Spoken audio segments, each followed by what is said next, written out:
Hi പ്രിയമുള്ള സുഹൃത്തുക്കളെ, കഴിഞ്ഞ ദിവസമാണ് പുലിയാർ കാസിമി പറഞ്ഞിരുന്നത് മുസ്ലിങ്ങൾ കേരളത്തിൽ ഏതാണ്ട് 24-26% എന്തിനാണത് പറഞ്ഞത് എന്ന് പ്രത്യക്ഷമായി ചിന്തിച്ചാൽ ഒരുപക്ഷെ നമുക്ക് മനസ്സിലാവില്ല.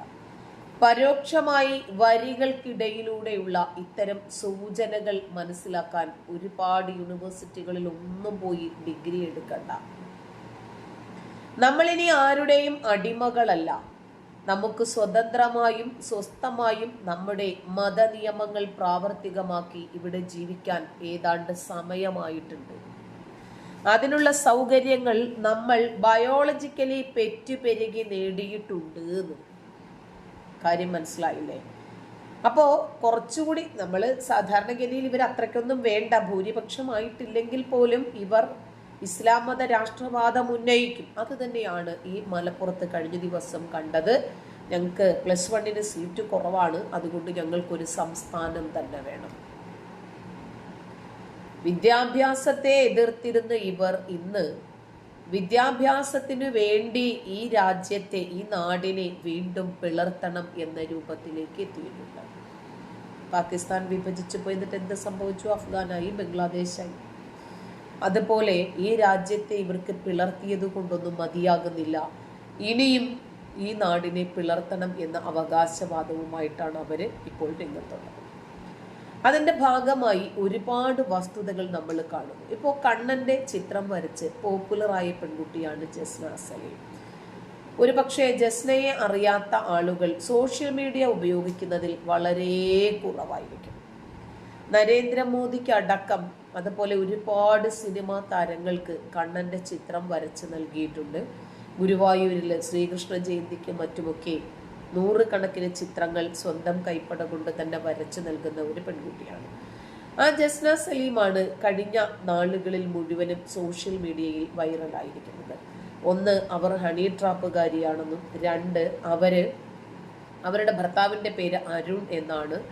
അയാളെ മതം മാറ്റി സലീം എന്ന പേര് സ്വീകരിപ്പിച്ചതാണ്. അവര് ഫ്രോഡാണ്, എടുക്കുന്ന ചിത്രങ്ങളൊക്കെ ഫോട്ടോസ്റ്റാറ്റാണ് തുടങ്ങി ഒരുപാട് വിമർശനങ്ങൾ ഉയർന്നു നിൽക്കുന്നു. എങ്ങനെയാണെങ്കിലും ശരി, അവർക്ക് ഈ രാജ്യത്ത് അതിനുള്ള സ്വാതന്ത്ര്യമുണ്ട്.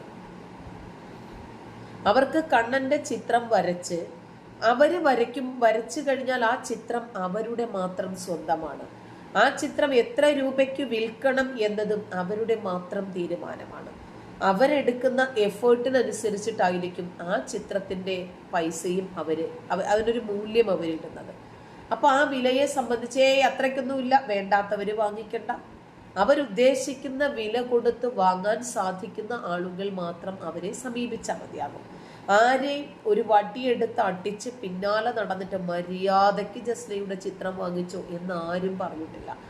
ആ പെണ്ണിനെ വിടാതെ പിന്തുടർന്ന് പീഡിപ്പിക്കുന്ന നമ്മുടെ നാട്ടിലെ കോയാമാരുടെ അവസ്ഥകളെ സംബന്ധിച്ചിട്ടാണ് ഇന്ന് ചർച്ച ചെയ്യുന്നത്. ഒരു മുറിയൻ കാക്ക ഈ പെണ്ണുമായി സൗഹൃദത്തിൽ ഇടപെടുകയും മകനെ ചികിത്സിക്കാനാണ് എന്ന വ്യാജേന വീട്ടിലേക്ക് വിളിച്ചു വരുത്തുകയും കയ്യും കാലും കെട്ടിയിട്ട് ബലാത്സംഗം ചെയ്യുകയും ചെയ്ത ഒരു രീതി, ഒരു സംഭവം അടക്കി പിടിക്കാൻ സാധിക്കാതെ ഇപ്പോൾ ജസ്ന അത് പുറത്തു പറഞ്ഞിരിക്കുവാണ്. അവരെത്രത്തോളം അത് പറയാതിരിക്കുന്നു അത്രത്തോളം എതിരാളിയെ കൂടുതൽ കാര്യങ്ങൾ ചെയ്യാൻ പ്രേരിപ്പിക്കും. കാരണം ഇവരതിനെ ഭയക്കുന്നു എന്ന് കണ്ടാൽ, മുമ്പ് ഒരുപാട് പണം ആവശ്യപ്പെട്ടു, ജസ്ന ഒരുപാട് പണം കൊടുത്തു, ഇപ്പോൾ ഭീഷണിയുടെ രൂപമാണ്. ഇപ്പൊ ഇവരുടെ ഭർത്താവ് ഗൾഫിലാണ്. പിന്നെ ഭർത്താവിനോട് പറയാൻ പറ്റുന്ന ഒരു ലിമിറ്റ് ഉണ്ടല്ലോ, എല്ലാവർക്കും അത് സ്വതന്ത്രമായി പറയാൻ കഴിഞ്ഞെന്ന് വരില്ല. കാരണം കൂടെ കിടക്കുന്നവനെ രാപ്പനി അറിയൂ, ഭർത്താവ് ഏത് ആംഗിളിലാണത് ചിന്തിക്കുന്നത് എന്ന് ജസ്നയ്ക്ക് മാത്രമേ അറിയൂ. ചിലപ്പോൾ പറയാൻ പറ്റുന്ന കാര്യങ്ങളും പറ്റാത്ത കാര്യങ്ങളുമുണ്ട്. അതുകൊണ്ടായിരിക്കും ഒരുപക്ഷെ അവരത് ഒളിപ്പിച്ചു വെച്ചത്. അത് അവരുടെ മാത്രം പേഴ്സണൽ ആയിട്ടുള്ള കാര്യമാണ്.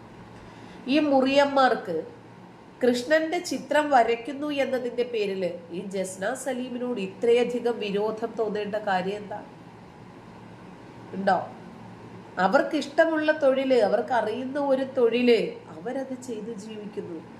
അവരെ ആ തൊഴിലും ചെയ്ത് ജീവിക്കാൻ വിടില്ല എന്ന് പറഞ്ഞ് ഇവർ ഇസ്ലാം മതത്തെ ലോകം മുഴുവനും വ്യാപിപ്പിക്കാനും ജസ്ന സലീമിന് സ്വർഗം വാങ്ങി കൊടുക്കാനും ഇറങ്ങി തിരിച്ചിരിക്കുവാണ്. അല്ല, ഈ ഇറങ്ങി തിരിച്ചിരിക്കുന്ന ഈ ബലാത്സംഖ്യകൾക്ക് സ്വർഗം കിട്ടുമോ? ജസ്ന തന്നെ പറയട്ടെ, നമുക്ക് കേൾക്കാം. ഇല്ല, സോഷ്യൽ മീഡിയയിൽ കുറച്ച് ദിവസങ്ങളായിട്ട് വരുന്ന ഒരു സംഭവമാണ്. ഞാൻ ഹണി ട്രാപ്പിൽ അംഗമാണ്, ഞാൻ പലരുടെയും പേരിൽ കേസ് കൊടുത്തു എന്നുള്ളതൊക്കെ ആയിട്ട് വരുന്നത്. ഞാൻ കേസ് കൊടുത്തിട്ടുണ്ട്, പല സാഹചര്യങ്ങളിൽ എനിക്ക് വന്ന ബുദ്ധിമുട്ടുകൾ കേസ് കൊടുത്തിട്ടുണ്ട്. അതിൽ എനിക്ക് വന്നൊരു ബുദ്ധിമുട്ടാണ്, ഞാൻ ഒരാളാൽ റേപ്പ് ചെയ്യപ്പെട്ടിട്ടുണ്ടായിരുന്നു. അതെനിക്ക് സമൂഹ മാധ്യമങ്ങളിലോട് ഇപ്പൊ പറയുന്നതിന് എനിക്കൊരു വിരോധമില്ല. ആള് തന്നെയാണ് FIR കോപ്പി സഹിതം പുറത്തു വിട്ടത്. കാരണം ഞാൻ ഈ സമൂഹത്തിനോട് അത് വെളിപ്പെടുത്തൂല എന്നുള്ള 101% കോൺഫിഡന്റ് അവനുണ്ട്. അതെന്തുകൊണ്ടാ വെച്ചാൽ ഇതൊക്കെ ഞാൻ വരയ്ക്കുന്ന വരയുമായിട്ട് സംബന്ധിച്ചിട്ടുള്ള കാര്യമായതുകൊണ്ടാണ് അവൻ അത്രയും ധൈര്യത്തോടെ അത് പുറത്തു വിട്ടത്. ഞാനത് പുറത്ത് പറയില്ല എന്ന് അവൻ ഉറപ്പിച്ചത്. മറ്റൊന്നുമല്ല, ഞാൻ ഇതിന് മുമ്പേ പറഞ്ഞിട്ടുണ്ടായിരുന്നു എന്റെ കുട്ടിക്ക് മദ്രസയിൽ ഉണ്ടായ കുറച്ച് ബുദ്ധിമുട്ടുകൾ. എന്റെ കുട്ടി മദ്രസയിലുള്ള ബുദ്ധിമുട്ടാണ് എന്ന് അറിയുന്നതിന് മുമ്പ് ഇവന് മദ്രസ സ്കൂളിൽ എന്നൊക്കെ പറയുമ്പോൾ ഭയങ്കര പേടിയായിട്ട് തുടങ്ങുക, ഇവന് സ്കൂളിൽ മദ്രസയിലും പോവാതിരിക്കുക, കുട്ടികളെ ഉപദ്രവിക്കുക, ഇങ്ങനത്തെ കുറച്ച് ബുദ്ധിമുട്ടുകൾ ഇവരിൽ ആദ്യം അങ്ങനെയാണ് കണ്ടു തുടങ്ങി. എന്നതിന് ശേഷമാണ് മദ്രസയിലെ ഉസ്താദ് ഉപദ്രവിക്കുന്നത് കൊണ്ടാണ് ഇങ്ങനത്തെ ഇഷ്യൂ ആണ് എന്നുള്ളത് നമ്മൾ തിരിച്ചറിയുന്നത്. അങ്ങനെ എനിക്ക് സ്കൂളിലത്തെ ഇങ്ങനത്തെ വിഷയം വന്നപ്പം ടീച്ചർമാരാണ് പറഞ്ഞത് നമുക്ക് ഇവനെന്ന് ഒന്ന് കാണിച്ചു നോക്കാന്ന് പറഞ്ഞിട്ട് മെഡിക്കൽ കോളേജിൽ കുട്ടികളുടെ വൈകല്യം കണ്ടുപിടിക്കുന്ന ഒരു ഭാഗമുണ്ടല്ലോ, അവിടെ ഞങ്ങൾ കൊണ്ടുപോയി കാണിച്ചു. അപ്പൊ കാണിച്ചപ്പം അവന് എന്താണെന്ന് പറഞ്ഞിട്ടില്ല, ഇവന് ഈ സ്കൂളും മദ്രസയിലും പോകണ്ട എന്നുള്ള വാശിയാണ്. കുഞ്ഞു കുട്ടിയാണെന്ന് അവന്. അങ്ങനെ ഇരിക്കുകയാണ് എന്റെ ഒരു സുഹൃത്ത് മുഖാന്തരം, സുഹൃത്തിന്റെ പേര് രതീഷ് കല്യാൺ എന്നാണ്, ഇവ മുഖാന്തരം നിംഹാൻസ് ഹോസ്പിറ്റലിലത്തെ ഡോക്ടറാണെന്ന് പറഞ്ഞ് അന്ന് അവന് ഞങ്ങളടുത്ത് റോഷൻ എന്നാണ് പേര് പറഞ്ഞത്. അവന് ഹിന്ദു മതക്കാരനാണ്, അവന്റെ പേര് റോഷൻ എന്നൊക്കെയാണ് അവർ പറഞ്ഞിരുന്നത്. അപ്പൊ ഇവനെ പരിചയപ്പെടുത്തുന്നത് ഈ രതീഷ് കല്യാണാണ്. അപ്പൊ ഞാൻ എന്റെ കുട്ടിയുടെ കാര്യങ്ങളൊക്കെ പറഞ്ഞപ്പോൾ ഇവന് ഇന്ന മെഡിസിൻ അല്ലേ കൊടുക്കുന്നതെന്നൊക്കെ ഇവൻ ചോദിക്കുകയും ചെയ്തിട്ടുണ്ടോ. ഞങ്ങൾ ആ കാര്യങ്ങളൊക്കെ ചോദിക്കുന്നത് കേട്ടപ്പോൾ ഞങ്ങൾ വിചാരിച്ചു ഇവന് ഡോക്ടർ ആയിരിക്കും എന്നുള്ളത്. അങ്ങനെ കുട്ടീന്റെ ഡീറ്റെയിലും കാര്യങ്ങളൊക്കെ കാണിച്ചു കൊടുത്ത് അങ്ങനെ ഒരിക്കൽ ഇവൻ എന്നോട് പറഞ്ഞു, വീട്ടിൽ കൺസൾട്ടിങ് നടത്തുന്നുണ്ട്, കുട്ടീന്റെ ട്രീറ്റ്മെന്റ് കുട്ടീന്റെ മുമ്പിൽ വെച്ചിട്ടോ കാര്യങ്ങളോ സംസാരിക്കാൻ പറ്റില്ല, ഞാനായിട്ട് ചെയ്യേണ്ട കുറച്ച് കാര്യങ്ങൾ, ഞാനായിട്ട് കുട്ടിയെ ശ്രദ്ധിക്കേണ്ട കുറച്ച് കാര്യങ്ങൾ ഉണ്ട് എന്ന് പറഞ്ഞിട്ടാണ് ഇവന്റെ വീട്ടിലേക്ക് എന്നെ വിളിക്കുന്നത്. അവിടെ അവന്റെ വീട്ടിലേക്ക്, നടുവട്ടം ഭാഗത്ത് അവന്റെ വീട്ടിലേക്ക് ഇവൻ എന്നെ വിളിക്കുന്നത്. അങ്ങനെ ഞാൻ അവിടെ ചെന്നപ്പോൾ അവിടെ ഡോക്ടർ ബോർഡില്ല, ആൾക്കാർ പേഷ്യൻസ് ആരുമില്ല. അപ്പൊ ഞാൻ ചോദിച്ചു ഇവിടെ ആരും ഇല്ലേ എന്ന് ചോദിച്ചു. അന്നപ്പോൾ പറഞ്ഞു ഞാൻ അങ്ങനെ വീട്ടിലേക്ക് ആരും വിളിക്കാറില്ല, കാരണം മാനസിക രോഗത്തിന്റെ ഡോക്ടറാണല്ലോ, വീട്ടിൽ ആരെങ്കിലും കൊണ്ടുവന്ന് വയലന്റ് ആവുകയോ എന്തെങ്കിലും ചെയ്താൽ അത് ഇഷ്യൂ ആവും, ഞാനിത് സ്പെഷ്യൽ കേസ് ആയതുകൊണ്ടാണ് നിന്നെ വീട്ടിലേക്ക് വിളിച്ചത് എന്നാണ് പറഞ്ഞത്. അങ്ങനെ അവിടെ വെച്ചിട്ടാണ് ഞാൻ ക്രൂരമായിട്ട് മർദ്ദിക്കപ്പെടുക തന്നെ ചെയ്തിട്ടുണ്ട്. അത് എനിക്ക് ഇന്ന് തുറന്ന് പറയുന്നതിന് എനിക്കൊരു വിരോധമില്ല. അങ്ങനെ അവിടുന്ന് മർദ്ദിക്കപ്പെട്ട് ഇവൻ അന്ന് അവകാശപ്പെട്ടത് ആ ദൃശ്യങ്ങളൊക്കെ അവൻ ഒരു മൊബൈൽ ഒരു ക്യാമറയിൽ പകർത്തിയിട്ടുണ്ട്, അത് പുറത്ത് വിട്ട് എന്നെ അപമാനിക്കും എന്നായിരുന്നു അവൻ പറഞ്ഞത്. ആ സമയത്ത് ഞാൻ എന്റെ സാഹചര്യം എന്ന് വെച്ചാൽ ഞാൻ പറഞ്ഞല്ലോ ചിത്രവര തുടങ്ങി 2019 ഫാമിലിയായിട്ട് അന്ന് വലിയ കണക്ഷൻ ഇല്ല. വാപ്പയുണ്ട് എന്നല്ലാതെ വലിയ വാപ്പയമ്മയുണ്ട് എന്നല്ലാതെ വേറെ ഫാമിലികൾ ആരും അംഗീകരിക്കുന്ന ഇപ്പോഴും അംഗീകരിച്ചിട്ടില്ല കേട്ടോ. അപ്പൊ ഇവരൊക്കെ എന്ത് ചിന്തിക്കും, ഇവരെങ്ങനെ ഇത് കണക്കാക്കും? കാരണം ഞാൻ ഈ വരച്ചതിന്റെ പേരിലാണ് ഇത്രയും ഇത് ജോയിന്റ് ആയി പോകുന്നത് ഈ സംഭവങ്ങളൊക്കെ. അപ്പൊ ഇവരൊക്കെ എന്നെ കുറ്റപ്പെടുത്തല്ലോ എന്നുള്ള രീതിയിൽ ഞാൻ അത് ആരോടും പറഞ്ഞില്ല. സ്റ്റേഷനിൽ പരാതിപ്പെട്ട എന്റെ കുഞ്ഞുങ്ങളെ ഉപദ്രവിക്കുന്നതാണ്, കുഞ്ഞുങ്ങളെ ഉപദ്രവിക്കുന്നല്ല, കുഞ്ഞുങ്ങളെ കൊല്ലും തന്നെ ഇവൻ പറഞ്ഞിട്ട് എന്റെ വീട്ടിൽ വന്ന് കുഞ്ഞുങ്ങളെ ഉപദ്രവിക്കുക ഇവൻ ചെയ്തത് ഇന്നതിന് ശേഷം കേട്ടോ. അന്നെന്ന് വെച്ചാൽ അപ്പൊ നിങ്ങൾക്ക് ചോദിക്കും വീട്ടിൽ ആരുമില്ല, വീടിന് വാതിലില്ലേ എന്നൊക്കെ. എന്റെ വീട് അടിച്ചുറപ്പില്ലാത്തൊരു വീടായിരുന്നു. ആ ഒരു സാഹചര്യത്തിൽ ഈ ഒരു ഇഷ്യൂ വന്നതിന് ശേഷമാണ് ഗോകുലം ഗോപാലേട്ടൻ എനിക്ക് ഒരു അടിച്ചുറപ്പുള്ള വീടാക്കി തരുന്നത്. എന്റെ ഭർത്താവ് എന്ന് വെച്ചാൽ ആ സമയത്ത് ഗൾഫിലാണ്, ഇപ്പോഴും അദ്ദേഹം ഗൾഫിലാട്ടോ. എനിക്ക് അദ്ദേഹത്തിനോട് പറഞ്ഞൂടെ എന്നുള്ള അടുത്ത ചോദ്യത്തിനുള്ള ഉത്തരവും കൂടി തരുന്നത്. വീട് വെച്ചത് അന്ന് ലോൺ എടുത്തിട്ടായിരുന്നു. അങ്ങനെ ലോൺ അടയ്ക്കാണ്ട് ഡ്യൂ ആയി ജപ്തി നോട്ടീസ് വന്ന സമയത്താണ് ഇദ്ദേഹം ഗൾഫിൽ പോകുന്നത്. അപ്പൊ ഞാൻ ഇത് അദ്ദേഹത്തിന്റെ അടുത്ത് പറയുകയാണെങ്കിൽ അദ്ദേഹം അവിടെ നിന്നെല്ലാം കൂടി ഒഴിവാക്കിയിട്ട് ഇങ്ങോട്ട് വരും എന്നുള്ളത് എനിക്കറിയാം. പിന്നെ വീടുമില്ല, കുടുംബമില്ല, മാനവും ഇല്ലാത്ത രീതിയിൽ ഞാൻ ജീവിക്കേണ്ടി വരും എന്നുള്ളത് കൊണ്ട് ഒക്കെ ഞാൻ അടക്കി പിടിച്ച് ഞാൻ ഈ ഡേഷ് മോന്റെ ഉമ്മാനെ പോയി കോണ്ടാക്ട് ചെയ്തു. ഇവന്റെ ഉമ്മ എന്ന് പറയുന്നത് സാധാരണ ബാങ്ക് മെഡിക്കൽ. ഒരു പെണ്ണ് ഇതാരോടും പറയാൻ ഒരിക്കലും സന്നദ്ധയാകില്ല, കാരണം പീഡിപ്പിക്കപ്പെട്ടു. ഭർത്താവിനോട് പറഞ്ഞാൽ അതിന്റെ കോൺസിക്വൻസസ് മറ്റാരോടാ പറയുക?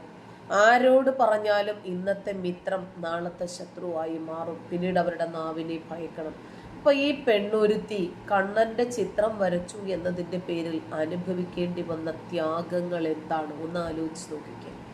ഒരു സ്ത്രീ എന്നുള്ള നിലയിൽ ആരോടും പറയാൻ സാധിക്കാതെ അടക്കിപ്പിടിച്ച പെണ്ണനുഭവിച്ച യാതനകൾ എനിക്ക് മനസ്സിലാകുന്നുണ്ട്.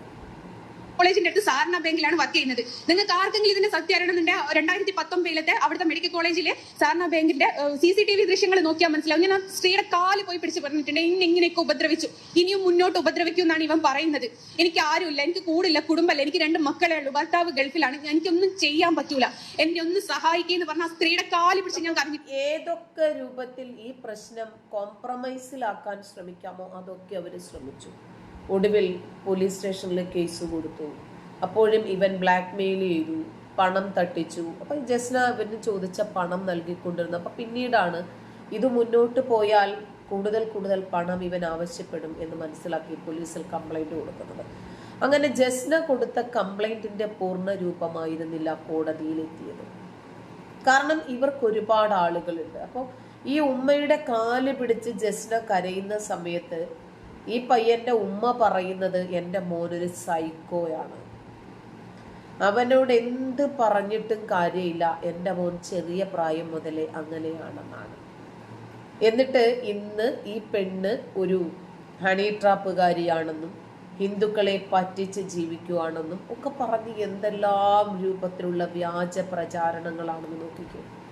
ഈ മതത്തിനെതിരെ, ഈ മതത്തിൽ നിന്നുകൊണ്ട് തന്നെ കണ്ണന്റെ ചിത്രം വരച്ചു എന്നതാണോ ഇവര് മതത്തെ വിമർശിക്കുന്നതായിട്ട് കാണുന്നത്? എന്തല്ലേ നമ്മുടെ സമൂഹത്തിന് ഇനി എന്ന് വെളിവ് വെക്കാനാ? നന്ദി.